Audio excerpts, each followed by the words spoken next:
nosso grupo em si, a maioria do nosso grupo tem ascendência baiana, então a gente achou bem interessante trazer um pouco dessa história para cá. Bom, a gente também está trazendo alguns ingredientes como o umbu, que é uma fruta nativa daqui, a gente logo mais vai explicar. O cuscuz, o inhame, banana da terra, o vatapá, a carne de carneiro. E a gente também está trazendo pratos afro-brasileiros. Agora eu vou passar a palavra para a Maísa e ela vai falar um pouco sobre objetivos gerais.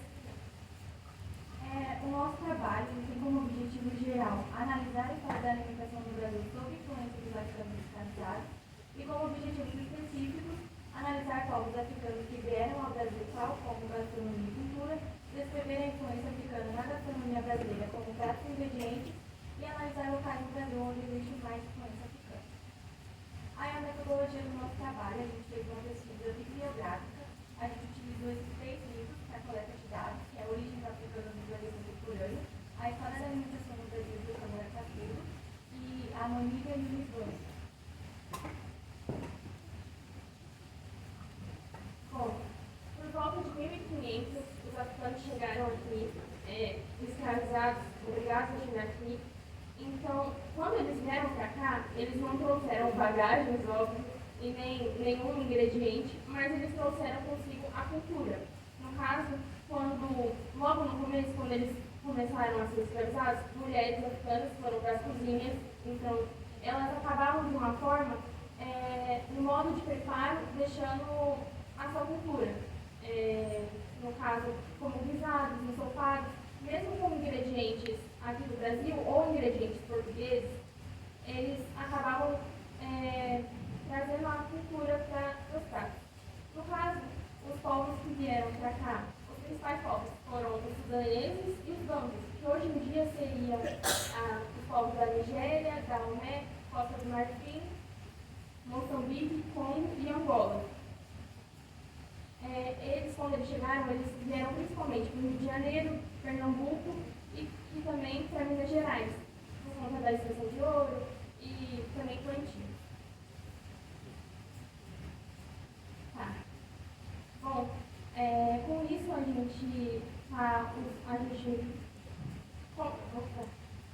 com o tempo, quando os portugueses voltaram para procurar mais produtos, enfim, eles acabaram trazendo da África o inhame, o amendoim, o milho, algumas frutas, o azeite de dendê, o quiabo.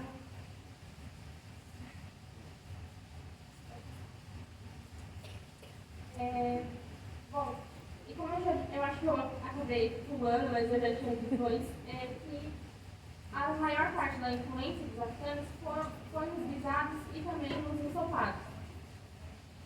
E também, no caso, teve algumas preparações que vieram da África, mas teve suas modificações, que no caso do vatapá, do caruru e do acarajé.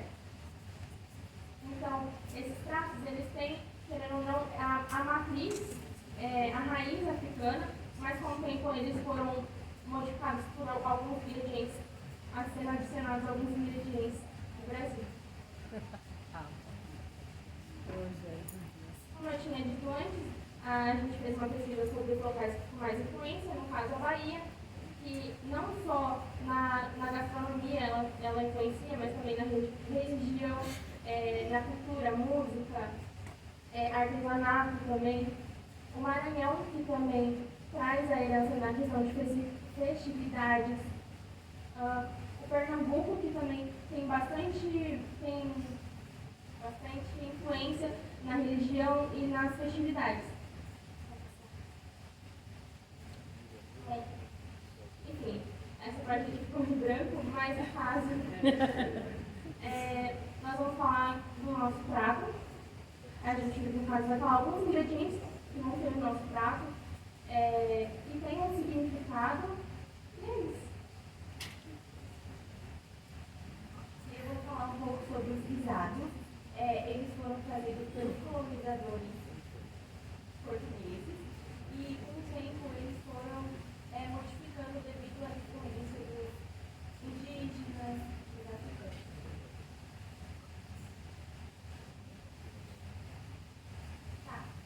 Bom, o fufu, como a gente disse antes, o fufu, não, a gente não disse fufu, a gente disse que a gente ia trazer algumas preparações, no caso africanas ou afro-brasileiras, e no caso a gente escolheu o fufu, que é um prato tradicional na África, bem encontrado na Nigéria, principalmente encontrado na Nigéria. Ele é o acompanhamento de sopas e guisados. As sopas podem ser de carne, de peixes ou também de legumes. É uma massinha, é como se fosse um purê. É feito com inhame, banana do terra, pode também ser feito com mandioca e também batata doce. Essa massinha, ela não chega a ser um purê, mas ela fica, de tanto a gente mexer, por conta do amido, ela fica um puxa-puxa. Aí ela acompanha os pratos, ela às vezes serve como um talher para pegar uma carne, um pedaço da sopa, alguma coisa que tiver na sopa.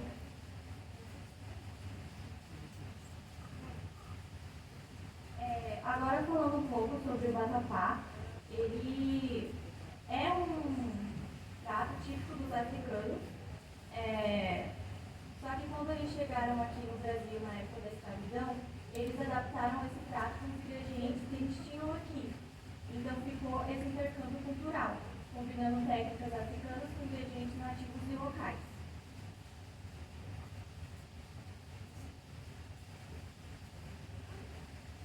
Aí, falando um pouco das diferenças entre o cordeiro e o carneiro, a principal diferença entre eles está na idade.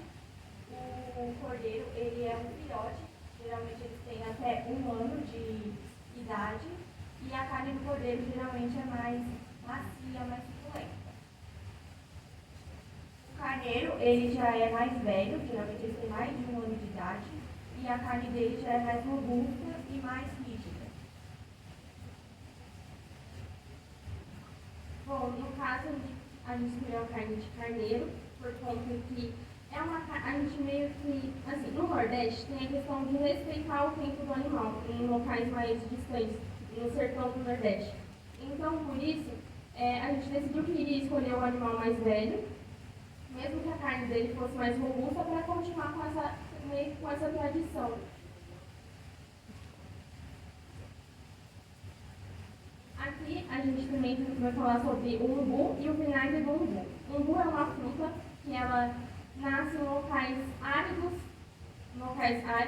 porque ela é uma fruta que ela tem um símbolo de resistência, já que a sua raiz guarda bastante água. Bom, a fruta umbu, ela tem uma casquinha bem fininha, como se fosse a casquinha de uma uva. E a polpa dela é bem suculenta, ela é uma fruta mais ácida, mais azeda, dependendo da época ela pode ser um pouquinho mais doce, mas normalmente ela é mais ácida. Aí, no caso, o vinagre do umbu. O vinagre do umbu é meio que um derivado do umbu, no caso. É feita uma fermentação com a semente do umbu. É chamado de vinagre por conta da acidez, mas é como se fosse uma geleia. É feito como uma geleia, só que não adiciona açúcar. E por ele... Calma. E por guardar, durar bastante tempo, no Nordeste é comum, em alguns lugares como Uauá e Monsanto, fazerem o vinagre do umbu, porque durante a seca, quando não tem alimento ou o que comer junto, eles acabam colocando o vinagre do umbu no leite, junto com farinha também, para comer, para dar uma sustância.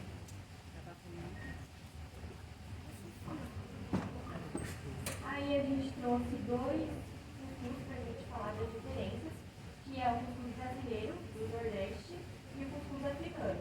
O nordestino tem como ingrediente principal a farinha de milho.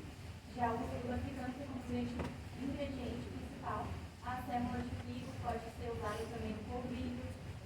E ambos os cuscuz têm suas particularidades e refletem a diversidade culinária e cultural de suas regiões de origem. Então, aqui a gente vai explicar mais ou menos o nosso prato. O nosso prato Nosso prato é um carneiro guisado, junto de um cucu de vatapá, uma farofa de cuscuz, farofa de cuscuz e um molho de umbu. A gente escolheu, como a gente foi dizendo, a gente foi escolhendo mais pela questão também de história, cada ingrediente.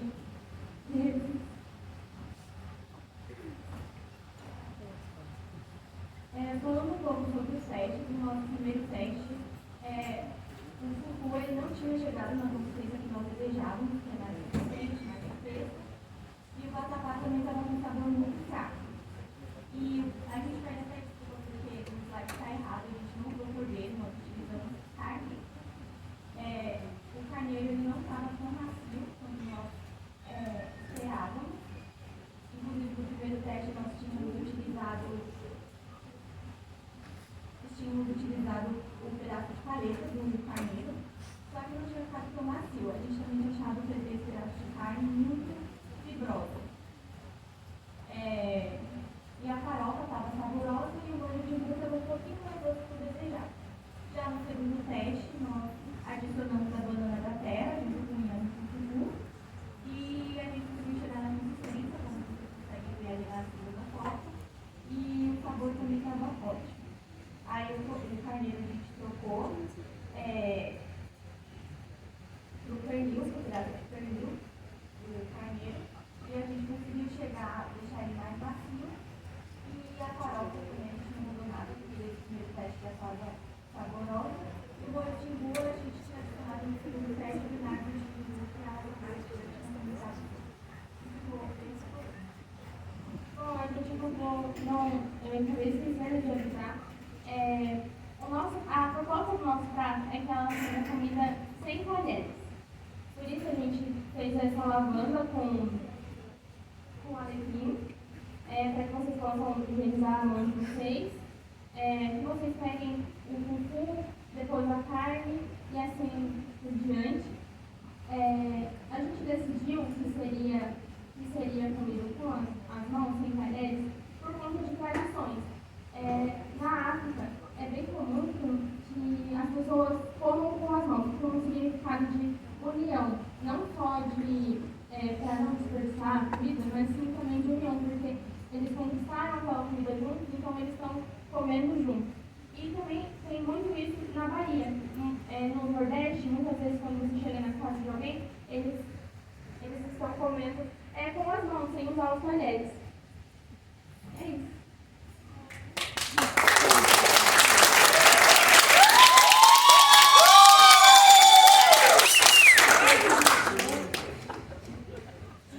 Bom, eu vou começar falando sobre o preparo do guisado.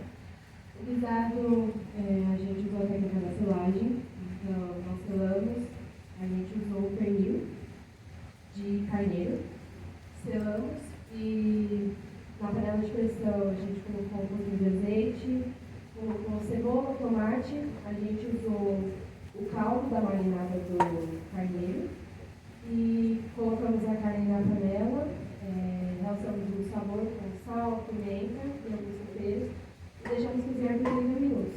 Depois de 30 minutos, nós desfiamos a carne e juntamos o molho novamente, para ele não ficar tão seco. E o vatapá foi feito da forma tradicional, que a gente triturou as castanhas com o camarão seco e o amendoim sem sal. Eu dissolvi a farinha de trigo no leite de coco, coloquei tudo na panela com o restante do leite de coco e levei até ele levantar a fervura. Depois que levantou a fervura, a gente colocou azeite de dendê, colocou sal, pimenta e depois ele foi feito no processo do tutu. O cucu ele pode ser feito de duas maneiras, como a nossa Marina falou. A maneira que a gente decidiu fazer foi com banana e inhame. A gente descasca o inhame e tritura junto com a banana no processador. E caso preferir, de colocar no liquidificador só para ter certeza que vai ficar pequenininho. Aí a gente leva para a panela ou para o micro-ondas. O preparo desse foi feito na panela, misturado com o vatapá, até ficar um pouco grudo na panela. Porque vai dar para perceber que ele está bem. É tipo uma massinha mesmo. A farofa de cuscuz, ela foi primeiro triturada as castanhas e os outros temperos foram picados certinho. A cebola foi cortada em granoise e depois disso só misturar tudo. O molho do umbu a gente fez começando misturando a polpa do umbu com um pouco de mel. A gente dourou um pouco de cebola também para colocar junto com ele. A gente misturou óleo de louro e orégano. A gente colocou um pouco de mel e deixou apurar bem ali. E o açaí foi o vinagre de umbu e trouxe o azedinho ali da cidade.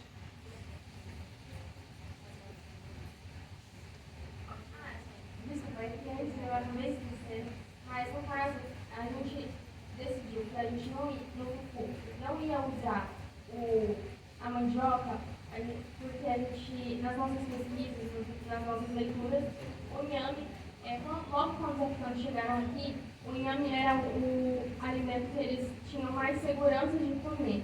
No caso, quando os portugueses davam os alimentos para eles, o alimento que eles mais tinham segurança de comer era o inhame. Acho que é isso, né?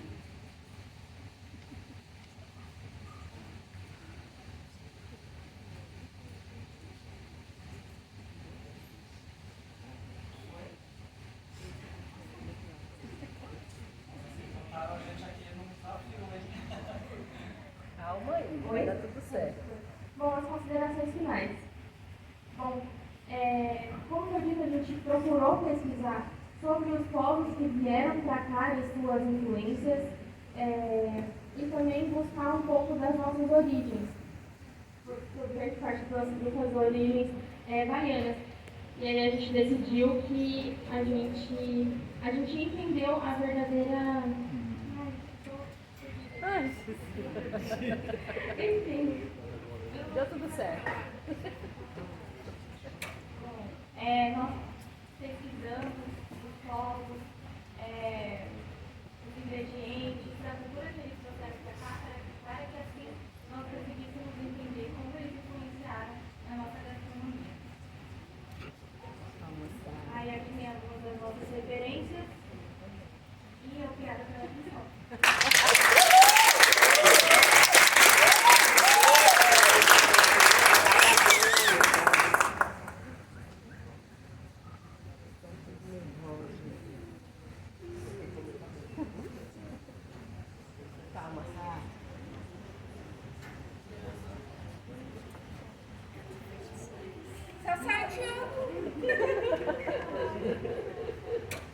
Calma, Sá.